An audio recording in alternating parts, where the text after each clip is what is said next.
Tracy, thank you so much for coming on the show today. Very excited to get a chance to chat with you. Hi, Ben. Absolutely. Great to be here. Thanks for having me.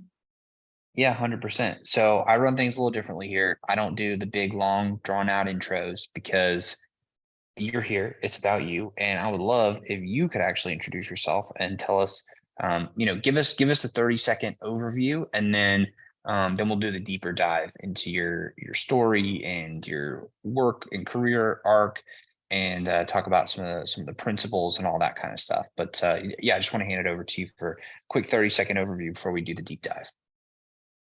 Yeah, so my name is Tracy Greenan. I'm the founder of Aura. Aura is the world's first digital fashion brand exclusive to gaming. I'm also the founder of Gamers Over Guns, which is a social outreach initiative here in New York City. And I've been a founder of Aurelian Icarus. That's a digital and physical accessories and jewelry brand based in New York. And I've been a serial entrepreneur for since 1996. So long time. That's So I me. think I think it's easy to say you've been a bit of a slacker and haven't haven't been busy at all. But no, I'm only kidding. Clearly, you have a lot of interesting things going on. Okay, well, take us back to the beginning. I would love to just kind of hear I'd love to hear your story from the very beginning. Well, I started designing in fashion in around 1991 in shoes. Actually, it was in shoe design. I was actually asked to create this line of shoes, and that was in Toronto. And I was still a student in design school, and I found out the founder was telling me that the shoes were so popular, young people were stealing them out of the shops. So when I heard that, I realized this is definitely the route I want to be in. I'm definitely this is a great sign that I'm on the right track. So I finished design school, and I decided I wanted to go to New York, and I took my collection there. I just basically piled my collection in a suitcase, and I took a very unglamorous route via Greyhound bus from Toronto to New York City. I didn't know anybody. I had no mentors. I had no family out there, no contacts. And I just started knocking on doors. And eventually I found out through other boutiques, because New York was very different back then. There was a lot of independent boutiques. I found out about international trade shows. And it was through those trade shows at the Javits Center that I started attending and showcasing. And within about 2 years, I was selling my line across 8 countries with 2 showrooms and using 4 factories. And it was an incredible journey because I learned so much, and I was still in my 20s. And that's how things happen. And then eventually after that, I made the jump over to Europe, and I was in the UK and Europe for about close to 20 years. And by then I had a child, and I had gotten out of fashion, and I was speaking with somebody about getting back into business again. And this person said, why don't you go into jewelry? Because jewelry is small. You don't have to worry about bolts of fabric to carry around or patterns. And that's what I did. I got into jewelry, and it was a lot easier. The return rate was so much lower than apparel, and the margins were bigger. And during COVID, I had heard about digital fashion, and I kind of forgot about it because I just got distracted with everyday business. And it wasn't until I was asked to do a Clubhouse talk with a digital fashion platform based out of Paris, with a digital accessories platform based in Austria, that I realized that this was something seismic happening in the fashion industry, and I needed to be a part of it. So after that talk, I went down to Decentral Miami. And for those that don't know, Miami is the hub spot for crypto and NFTs in the US. And this was still during COVID. And I had really didn't know what I was getting into. But I just decided, I felt very uncomfortable, but I decided I need to push myself in order to get into this space and to innovate. And I just started approaching digital fashion designers and Web3 renderers. And I said, look, I don't know anything about Web3, but I'm very interested in this space. Would you like to collaborate? And to my surprise, they said yes. So that's how it started. That's how I got into digital fashion, and my career has really it's really accelerated into tech, which is something I'd never thought I would be in before, and it has really brought me a new audience that I never thought possible, and it's been fantastic. And it's now I've gone completely 100% digital with Aura. So Aura is making, we're a fashion brand in gaming. It's been super exciting. Wow. So basically you went from starting at knocking doors, or knocking on doors rather, Yeah. to now building out the future of design and fashion Mhm. and I'll call it the metaverse, Yeah, in the digital world. right. Wow, that's incredible. Okay, Well, a couple of things I want to unpack there for a sure. second. The first is when you went from knocking doors to then 2 years later, and you had a massive platform, or at least way more than nothing. What did it actually take to get there? Like, what? If that feels like that was your Rocky cutscene, that was probably two of the hardest years of your career. Maybe we can dig into that and like unpack some of the lessons there, or maybe just give us a better understanding of what did it actually take to go from nothing to something. Great question. It took a lot. This was, keep in mind, this was the 90s. This was before e-commerce was widely available. There was only, there's maybe there was, it was so little, people hadn't heard of it. And this was before social media. So you really couldn't get your brand across like most people, like most brands do these days. The way I did it was I went to these trade shows, and it was buyers from all over the world. These were boutique buyers. So it was an international trade show for boutiques. And the reason why I focused on boutiques compared to going to department stores was boutiques are a lot more, they're a lot more flexible and they're independent. Whereas if you go to sell your stuff at a Saks Fifth Avenue, Nordstrom's, most of the time, most likely they will give you a manual about an inch thick of how they want their products, want your products presented in their store. So in fact, it's like creating a whole new product just for them. So it's very time consuming, and it costs a lot of money with your margins that are much, much lower than if going to a boutique. So really, I don't mind not seeing I did not mind not seeing my name in a Nordstrom. I didn't approach them. I would rather have higher margins and go to these independent boutiques where they're a lot more flexible, and very open. So my margins were much higher, and it worked out. It was great. Yeah, that's incredible. So you kind of figured out your niche and where you could actually compete and get onto the scene there, it appears. Yeah, I did. And it happened so fast. I remember, I just remember I was looking for different factories to help me. I remember the very first trade show I went to. I'm from Canada, from a very small northern town in Canada, and looking at my sales. And I remember calling home to my parents and telling them, do you mind remortgaging your house? Because I gotta find out a way how to pay for the materials and labor to get these orders out. And my dad saying a big fat no to me. But they were floored when they heard about the sales were coming. And they told me go to the bank. So I went to the bank, and I will never forget. I was just a kid, really. And I was like on the 26th floor or something, this skyscraper. And I had my business plan in hand. I had all my, I had my sales, and presenting to the banks what my company was about, and getting that very first business loan.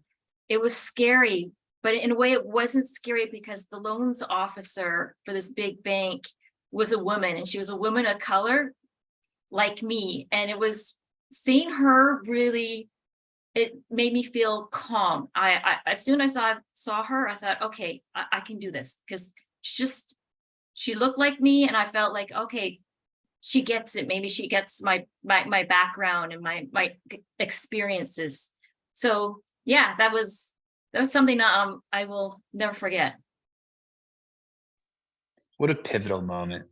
I Mhm. feel like there are very, very, very few of those in someone's career that is actually like a defining moment for them, but it seems like that was one of yours.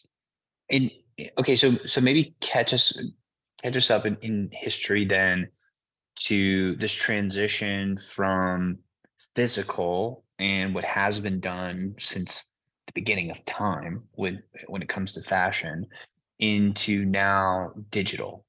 And it's a brand new world, a brave new world. And you're now seeing what's going on here. What was that moment? And I know you described it a little bit, but maybe you can give us a little more insight into how you were thinking about this and what was really clicking there. But what was the moment where you got it with digital fashion and just you saw where things were going? What were those mental models you were using there? How did you come to that conclusion? Take us through that thought process. There were several different factors to consider that were really win-win situations. The first one was environmentally. It was a lot lighter on the planet. So in fashion, you have your fast fashion. So you have all these different styles coming out, and you're stuck with a lot of inventory that doesn't sell. What do you do with it? And the cost of making one sample is expensive. And I remember one time there was a UPS strike going on, and I nearly lost it because they were carrying my materials, my fabrics over from the US to Canada. Now, if I'm late getting orders out, my buyers could cancel. So that was frightening for me. And another factor is you really consider going back into inventory with traditional fashion or any kind of traditional products. You're stuck with inventory, whereas digital fashion, they're limitless. They're digital, they're downloads. So you can only really pay for the labor for that one image, and you can use it and resell it as for infinite times. And these images, they don't degrade like fashion does. They don't degrade over time. They don't get lost. They don't get stolen. And you can source your employees all around the world. You can price things out. If the US dollar is stronger than other countries, and these countries have fantastic talent, why wouldn't you use them? So there's a lot to consider, and also logistics. You don't have to worry about strikes going on, or like I remember during COVID, one of my well, actually when the war broke out in the Ukraine, one of my suppliers in my Digital brand, he makes my jewelry boxes. Before the war, he's based in the Ukraine, and the week before the war started, I contacted him and I said, what's going to happen to business? Am I still going to be able to use you as a supplier? And he said, yes, don't worry about it. That's all fake news. It's not going to happen. And what happens? The war broke out. And so he was very limited in supplies, and I had to go to China to get something done. And what happened in China? We had these huge COVID lockdowns. So even though they wanted to make my boxes for me, they couldn't, because they weren't allowed to get to their factories, and things weren't being shipped because of these very stringent lockdowns that were happening. So with digital fashion, there's so many pluses to it. And you got to realize, for some people that think it's a gimmick or something, this is a digital renaissance that's happening right now with Web3 and AI, and it's not going away. So if you don't embrace it, as a company, you're going to get left behind. So it seems like there are a lot of advantages on the supply chain side, environmental side.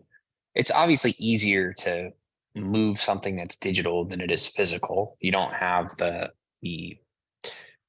I'll say burden of physics, or at least those things that are obstacles to you getting what you want. However, the big elephant in the room that I want to address, because as big of a proponent and believer of the metaverse and Web3, and by the way, just for super quick clarity's sake, I want to define the metaverse real quick. The metaverse is simply the internet. It is just the next generation of the internet. It's going to become more immersive. We're all using technology. We're using our phones, our computers, our blah, blah, blahs. They have screens. We're all using the internet. It's all connected. That's the metaverse. It's just going to get more immersive. So I'm a huge believer of technology and Web3 and all the fun things that come along with that. However, there is the still big drawback of we can't physically put on a shirt that exists solely in the metaverse. Like I can't go out in public IRL and wear a shirt that I bought in the metaverse on my back to go into a restaurant.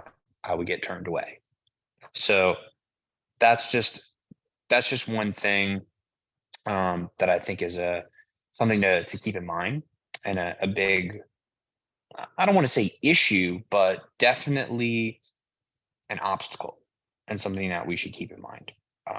So I want to just kind of put that out there, and let's just address it head on.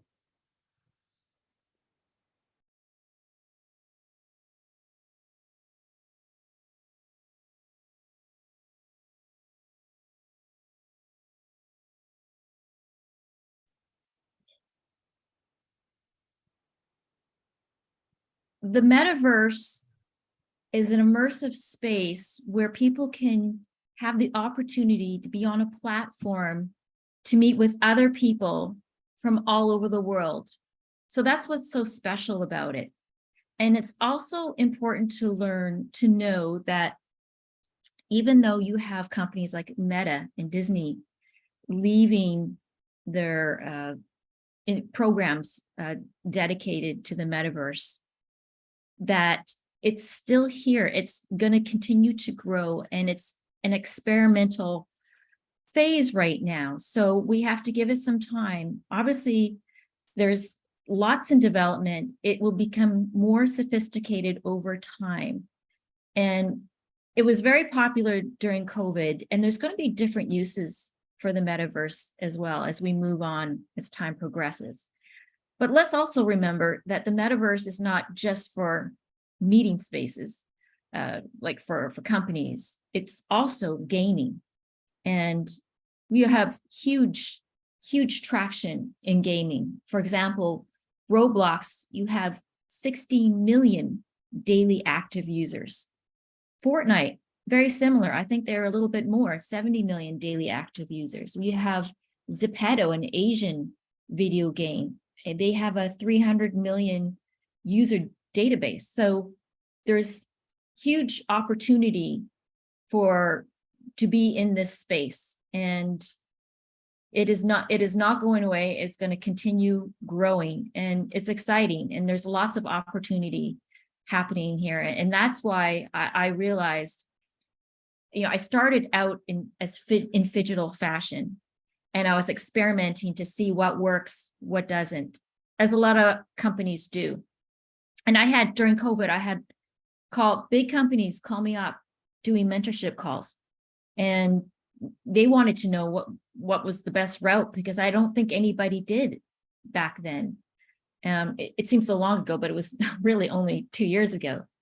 But yeah, it's trial and error to see what works and doesn't work for your business. NFTs, it's different. Not everything made is going to sell as an NFT. You can't have an NFT of flooring. Nobody's going to want to buy that. You got to have an NFT that people are going to want to collect. So if you're a big name brand, I think if you're a luxury brand, if you're an interesting artist, musician, there's opportunity there. But for me, I realize, there's great value getting into the gaming space, and I was ready to take a big risk and rebrand. I'm an entrepreneur. Entrepreneurs love risk, and that's just something I do. I redefine myself. I reinvent myself over time in order to stay relatable. So I want my consumers. I go where the consumer demand is, and for me, this is a good fit. Yeah, that makes sense. And just to kind of to continue addressing the elephant in the room of like, okay, there's physical fashion, there's digital fashion. Why would I want to participate in digital fashion versus physical fashion? Just to kind of address that head on, one of the things I think people really overlook is that a lot of the critics of the metaverse and of digital versions of physical reality are typically going to be older people. And one of the things that those people I would recommend that they consider, obviously do whatever you want, but one of the things I would recommend everybody consider is the fact that the audience for these technologies are not going to be people that are older in their years, because the people, so I'm 28 as of the recording of this, people my age and younger have grown up in digital worlds. We've grown up playing video games. We've grown up spending money in these games. We've grown up transacting and trading and building relationships and building community and doing different things within these virtual worlds. Technology is a one-way street. It does not go backwards. Let me rephrase that. Basically, only one time it went backwards, which was in the Dark Ages. But that's not going to happen when it comes to the technology that we're talking about here, unless there's a nuclear fallout, in which case we have bigger problems. But as soon as the younger people who have spent the majority of their lives interacting digitally, once they have the buying power of the world, which is an inevitability, then they're going to just continue doing what they've done before. So they are the target market. They are the ones who are going to inherit the buying power, and they're the ones who want to spend money on this kind of stuff. They want their characters in games to look cool. They want to be cool in games. That's how they flex. That's how they represent themselves. And so it's a different conversation. It's like, why physical versus digital? That's not the question. It's who is going to invest in one versus the other. And the who is the young people, because that's what they've grown up with. Yeah, you're absolutely spot on there. This is about self-expression. People that are involved in Web3 or like to go into to game or like to go to Decentraland, they have two identities. You've got your in real life identity, and then you've got your online identity.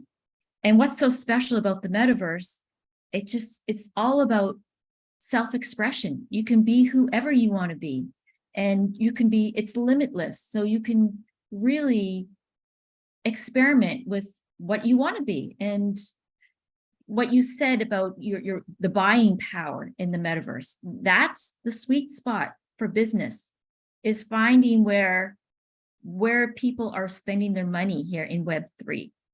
For me, I see the spending power in marketplaces, in Web3 marketplaces that have high traffic volume. You got to have that high traffic volume.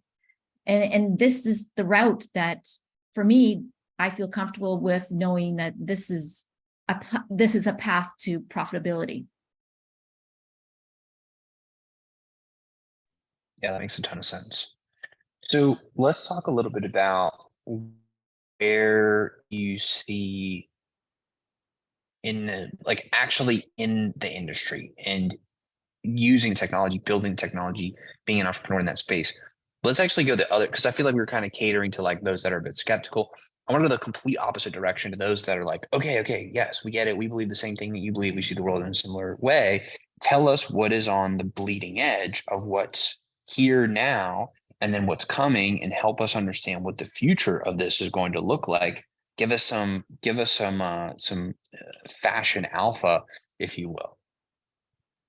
Well, we're already seeing what AI can do in Web3. So a lot of companies like myself, we're using AI to develop our products. So we like to experiment and mess around there only as a tool. We will never, like for me, for my company, we will never use that as a product. We just use it for inspiration and see what kind of things we can come up with. But I do think on the horizon, you're going to see something very kind of science fiction. I'm already seeing bits of it posted on LinkedIn, and that is the selvage between in real life and online worlds colliding together. So you can be wearing a t-shirt somewhere, and that t-shirt's going to have images moving on it. So it's wild and it's crazy. And I encourage everybody to go check out shows like Digital Fashion Week. So Digital Fashion Week is a multi-day show that's held in New York, London, and Paris, where you can see runway shows in real life. And then you can also try on and view digital items, digital fashion items. It doesn't have to be the digital twins. It can be one-offs of something amazing and incredible, to see what's going on in fashion and learn about the next steps in innovation. We also have a lot of big brands that come down there and they do their scouting at this event as well. So that's worthwhile seeing. That the shows are it's coming this September, starting off in New York.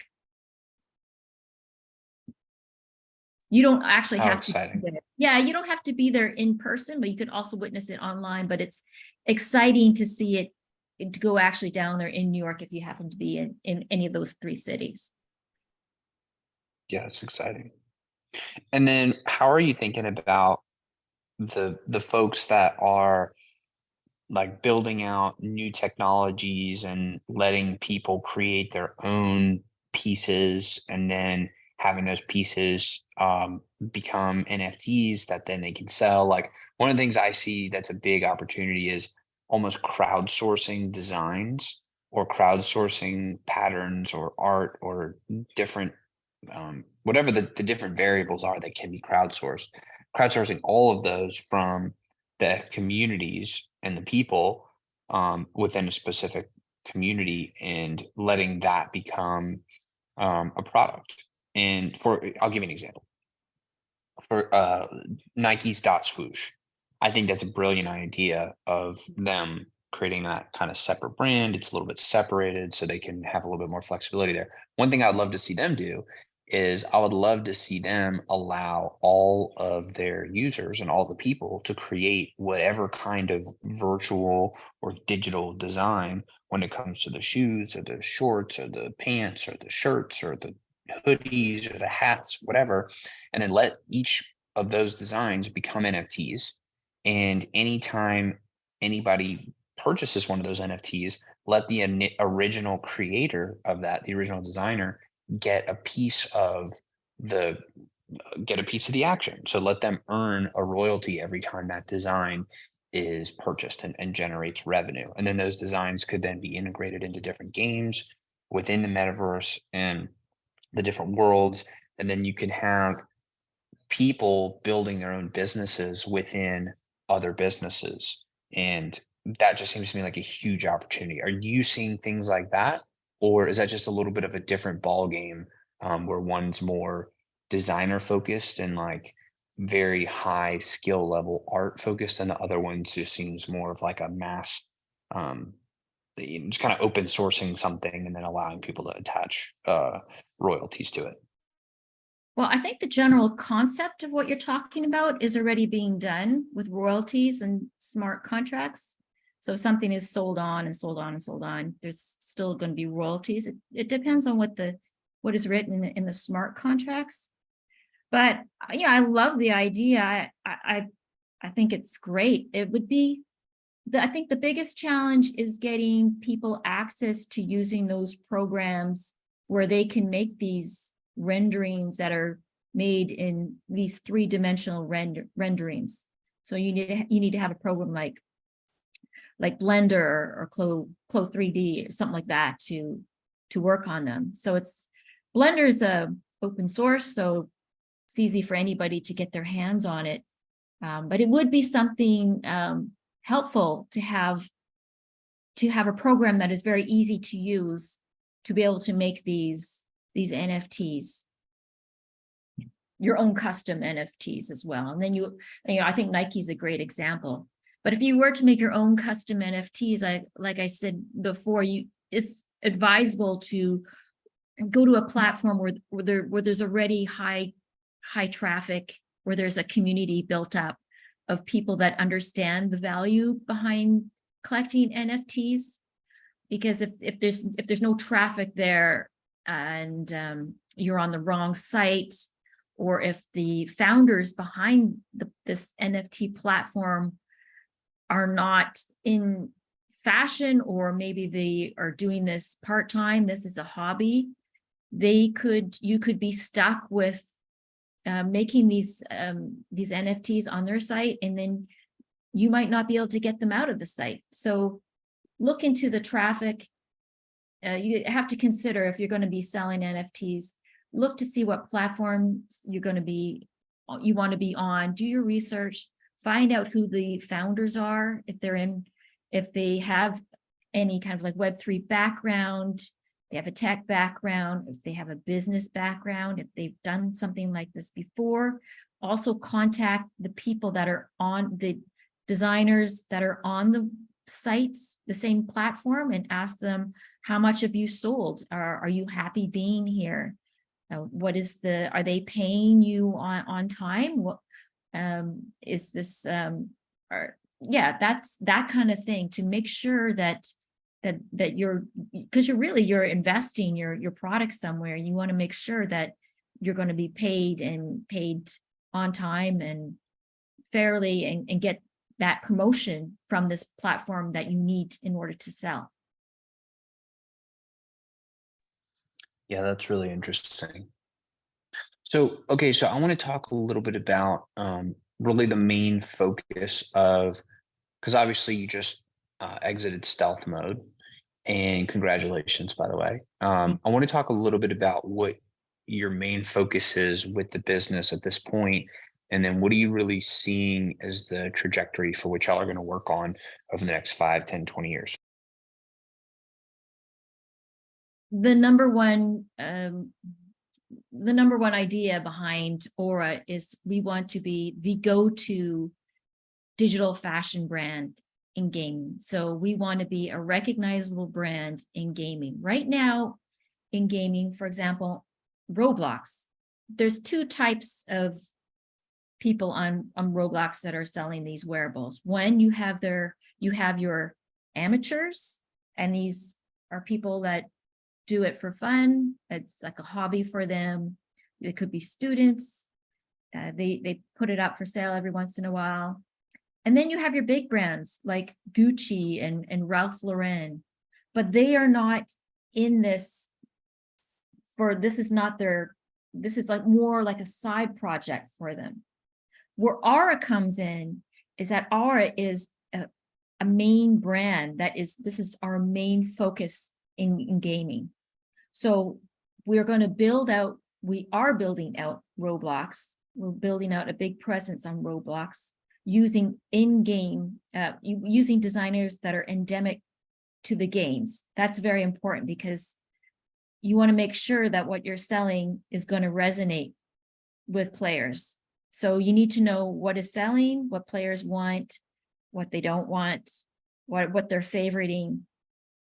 So that's where Aura comes in. We're going to be like a number one go-to brand, recognizable brand in gaming. We're starting off on Roblox, and then we're moving onto different games as we go, and using those different designers that are already endemic to the games. Yeah, that's really cool.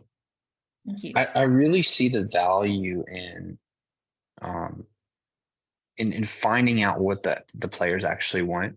I think that's something that a lot of games are going to struggle with, or projects are going to struggle with, because most of them aren't really building with consumers in mind. And the reason I say this is because a lot of the games that we're seeing right now are just not very sticky. Like, you get a lot of players, and then they just kind of leave. And you may only keep 10% of the players you get. That's a very leaky bucket. So I definitely like that approach. Thank you. Well, cool.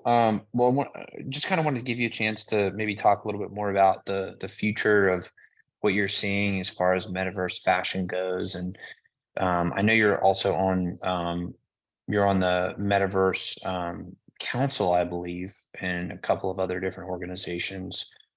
So maybe we could talk a little bit about kind of what the other experts around the world are thinking there too, and just give us kind of a snapshot of what you're thinking is going to happen, and then we'll go ahead and wrap it up.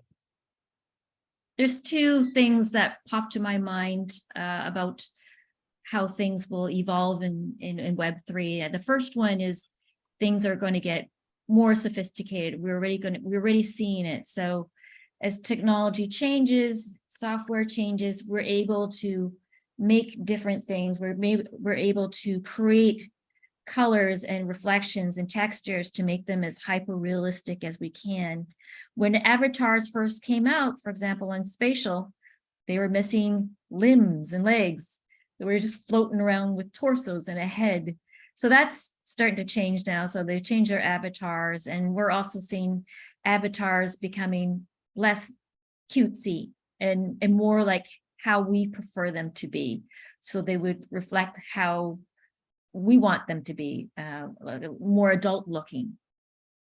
And secondly, we are going to see more interoperability of where we can go in these different metaverses and take our digital assets with us, but that are not, so that they're not confined to one platform. We want to be able to take them everywhere, and we're seeing that now. And lastly, actually, being able to sell your NFTs. If you are a business, you don't necessarily have to go to a platform now. I'm starting to see that companies can actually sell their NFTs on their own website. So I think as consumers become more educated to the benefits of NFTs and wearables, so AR filters, you're going to be able to download them and buy them easily on your brand's website of choice. So there's going to be a big factor of things becoming easier to use, convenience, and changing. The visuals are changing to how we want them to look in wearables. That is going to be a very exciting future.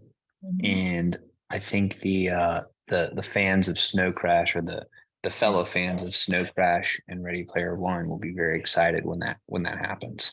I know personally, I'm very excited to play as my profile picture and my avatar in all the various games, because I mean, that's just going to be awesome. Why would you not want to do that? You chose that one for a reason. So you might as well want to play them in all the various games.